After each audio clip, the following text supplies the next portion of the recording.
Bienvenue au chemin de vie 1 sur la chaîne de Théa, thérapie holistique d'épanouissement et d'accomplissement pour cette guidance, pour cet horoscope onomantique du mois à cheval à mars-avril. Donc ça va du 26 mars au 8 avril. Alors je suis désolée pour le retard, mais je trouvais que le tirage que j'avais fait auparavant avec le bloc fixe et le bloc mobile parlait pas assez ou était peut-être trop complexe, donc j'ai changer un peu les choses, sachant que je continue de faire des calculs astronumérologiques pour déterminer les arcanes de lecture. Voilà. Donc je suis désolée, voilà, il y a du retard quoi. Donc, mais sachant que votre semaine, vous, elle est assez longue, elle va donc du 26 mars au 8 avril. Voilà. Donc ici on a l'influence générale. Ici, on a l'influence générale qui court sur l'ensemble des 10 jours, ouais, presque 2 semaines. Ensuite, on a le domaine des ressentis, sentiments ici. Les liens affectifs en général qu'on peut avoir pour tout le monde. Voilà. Ici, on a le domaine professionnel et ou matériel, le domaine de la pensée, parce que je considère que l'intellect est qu'un outil qui nous permet d'avancer. Donc je l'ai mis dans le domaine de la profession et du matériel qui nous permet de nous construire, voilà, plus concrètement, on va dire. C'est un outil, l'intellect pour moi est un outil purement terrestre qui nous permet de, voilà, de construire des choses, mais sur le plan terrestre. Ensuite, on a le plan spirituel qui est pour moi est un outil de développement personnel. C'est ce qui nous permet d'agir et d'évoluer sur notre chemin de vie. Donc je l'ai mis dans le domaine de la volonté, force d'action. Voilà. Et le spirituel pour moi c'est tout ce en quoi on croit. Voilà. Voilà pour le petit topo. On va attaquer. Alors, durant ces 10 jours, pratiquement un peu plus là, vous êtes régi par Saturne. Saturne, planète, je l'ai déjà dit, de maturité, de développement, de résilience, d'effort. Donc il y a vraiment quelque chose de construit, mais de façon mature et qui projette des choses sur le long terme. Voilà, c'est vraiment une planète d'effort, mais d'effort sur le long terme, de travail et d'organisation. Voilà. Ici, on a le 9 de bâton, excusez-moi. Le 9 de bâton nous parle alors déjà, de travail acharné. Là, il y a vraiment une notion de résilience, mais de résilience très très forte, martienne, quasiment martienne. Hein. Ouais. Donc c'est-à-dire qu'on fait attention à son côté opiniâtre, voire trop agressif, d'accord. Il faut pas pousser son opiniâtreté à son extrême, quoi. L'agressivité, voilà. On peut aimer les challenges, mais voilà. On peut se construire tout en gardant son calme, entre guillemets, voilà. Avec le 9 de bâton, on a une notion de fin, d'aboutissement. Donc ce travail acharné, j'ai l'impression qu'il arrive à sa fin durant cette semaine, durant ces 10 jours-là. On aboutit sur quelque chose, d'accord. Il y a la fin d'une action, là. On arrive sur la fin de quelque chose et on est dans la notion aussi avec le 9 de vocation, de sacerdoce. Donc il y a peut-être des choses qui vont changer pour du long terme et qui correspondent peut-être plus à vos attentes. Ça c'est possible aussi. Il y a 2 niveaux. Enfin, de toute façon, avec les cartes de tarot, il y a toujours plusieurs niveaux de lecture, donc je vous fais les différents qui me viennent à moi, hein, personnellement. Voilà. Donc c'est voilà, une des notions qui peut ressortir aussi. Voilà, la vocation ou la fin, je vous l'ai dit, d'un travail de longue haleine et qui aboutit à quelque chose. Alors on va voir quel aboutissement ça peut amener, mais là, ouais, il y a une notion de fin ici. Hein. La fin de quelque chose, d'une action, d'un projet, ouais. Là, il y a la notion d'une action, parce que le bâton, c'est vraiment l'énergie créatrice, l'élan, l'impulsion qu'on a donnée à un projet. Et ici, on est dans le 9, la fin. Donc on est dans l'aboutissement de quelque chose. Voilà. En lien avec Saturne en plus, donc qui peut avoir des répercussions sur le long terme. Ça, c'est possible. Là, dans le domaine des sentiments ressentis, on a le valet le valet de denier. Alors, ce valet nous parle de concentration. Là, on est dans la concentration, le sens de l'analyse. On étudie, on a envie d'être sérieux, d'être fiable, d'accord. Attention au fait d'être un peu trop replié sur soi. Donc, dans le ressenti, les liens avec l'entourage, on a peut-être l'image de quelqu'un comme ça pour vous. C'est-à-dire que les gens ont peut-être cette image de vous quelqu'un d'un peu trop introverti, qui est prêt à étudier, à travailler dur, qui est fiable et sérieux, mais qui est peut-être trop replié sur soi, replié sur lui. Non. Sachant que le valet, c'est un débutant, d'accord, dans son domaine. Donc c'est peut-être aussi ça que vous essayez de compenser, je sais pas. C'est l'impression que j'ai. Que vous travaillez dur pour pouvoir compenser le fait d'être nouveau ou d'être débutant dans votre domaine. Voilà. Ouais. Que ce soit dans le domaine... Alors là, on est dans le domaine sentimental, relationnel. Donc il y a peut-être des choses, vous venez par exemple peut-être d'intégrer une nouvelle équipe, ça c'est possible.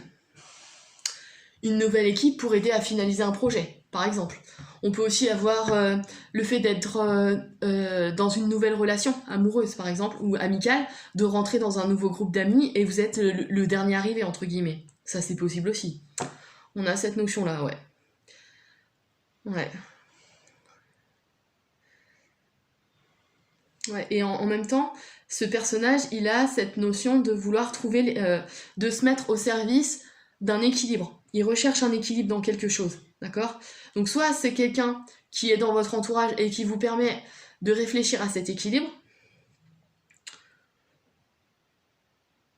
ouais, soit c'est vous et vous débutez justement dans ce domaine-là, c'est-à-dire essayer de temporiser ce que vous êtes ou d'être peut-être un peu moins sérieux parce que là vous êtes vraiment régi par Saturne donc c'est plutôt lourd.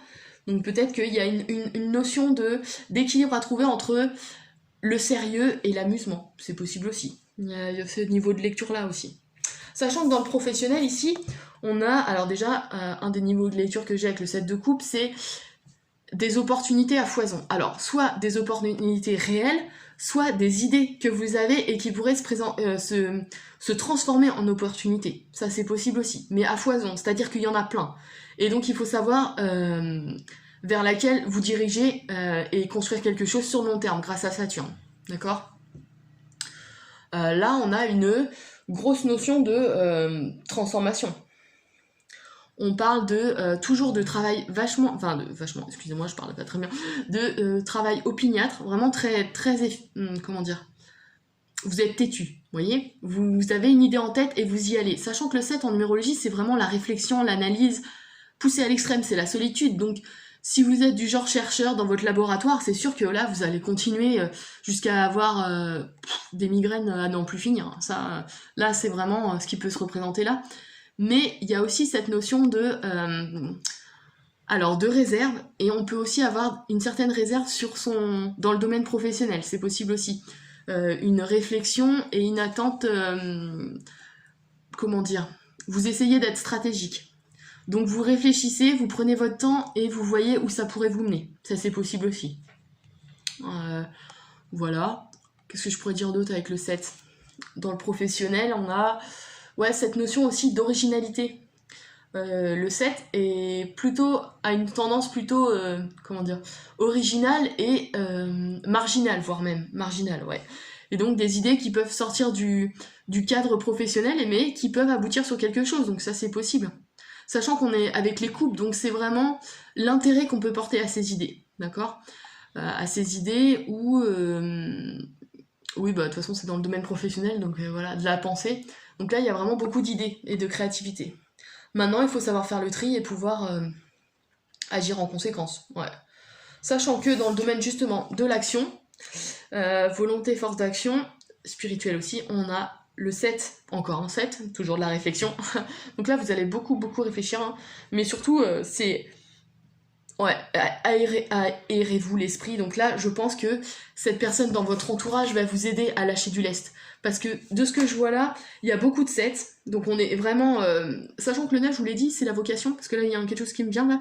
C'est que les 2 7, là, c'est de la réflexion, c'est de la recherche. On est vraiment... Avec ce 9, j'ai l'impression que vous êtes passionné par ce que vous faites. Et le fait d'être passionné par ce qu'on fait, c'est qu'on fait disparaître tout ce qu'il y a autour de nous, enfin de vous en l'occurrence, parce que c'est vous, hein, les chemins de vie 1. Donc là, il faut vraiment, je pense, arriver à trouver cet équilibre dont parle ce valet, entre, ici, dans ce cas précis, c'est vos idées, votre travail, votre intellect, et l'amusement, le lâcher, faut lâcher prise, j'ai l'impression. Vous êtes trop acharné sur votre travail. Il y a peut-être cette notion-là, vous voulez absolument finir le projet qui est en cours, et vous oubliez tout le reste en fait.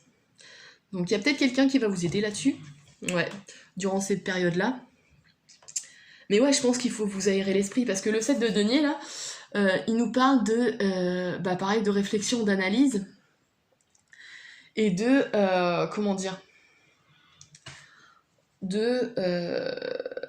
pareil, d'intérêt pour les sciences humaines, voilà, de la justice. On a des capacités à gérer, à prendre des responsabilités. On a des principes, on est réfléchi, mais on est trop sérieux. On est trop replié sur nous-mêmes. Et ce manque d'ouverture peut déjà être préjudiciable dans le cadre peut-être, comment dire, de votre projet, mais aussi pour vous, parce que vous vous coupez de ce qui fait l'essence d'une vie en fait. Il n'y a pas que le travail, ou il n'y a pas que le fait de devoir se réaliser seul, parce que vous êtes quand même en chemin de vie 1. Les 1, c'est assez dur à vivre parce que vous ne pouvez compter que sur vous-même, ça c'est certain. Mais là, de ce que je vois, c'est vous qui vous coupez du reste du monde, dans le sens où, c'est certain, le chemin de vie 1 vous oblige à vous réaliser tout seul, mais il vous oblige pas à vous couper du reste du monde. Et de ce que je vois là, c'est pas parce que votre métier ou vous passionne, là de ce que je peux voir, c'est vraiment une vocation, un sacerdoce. Il faut s'ouvrir sur autre chose, parce que les couples, c'est l'amour aussi, c'est l'amour universel. Et là, j'ai l'impression qu'il faut s'ouvrir sur l'humain, d'accord, avoir une ouverture d'esprit différente. Voilà. Et peut-être que ce personnage-là, ce n'est pas vous qui êtes porteur de cette énergie, mais quelqu'un qui vous aidera justement à trouver cet équilibre entre amusement et travail, entre indépendance et travail d'équipe. Enfin, il y a vraiment... ouais. Je vois un gros intérêt pour l'humain, hein, mais qui est trop replié dans son travail et dans sa réflexion, en fait. Voilà. Donc là, il y a une nécessité d'ouverture. Ouais. Voilà. Voilà pour vous les chemins de vie 1. J'espère que j'ai été plutôt claire. N'hésitez pas à liker, à partager et à vous abonner si ce n'est pas déjà fait. Ou à me contacter sur mon site internet aussi pour des demandes d'analyse ou d'accompagnement. Voilà, sur mon site internet www.ta-accompagnement.com. Et puis je vous dis au 9 avril pour votre prochain horoscope.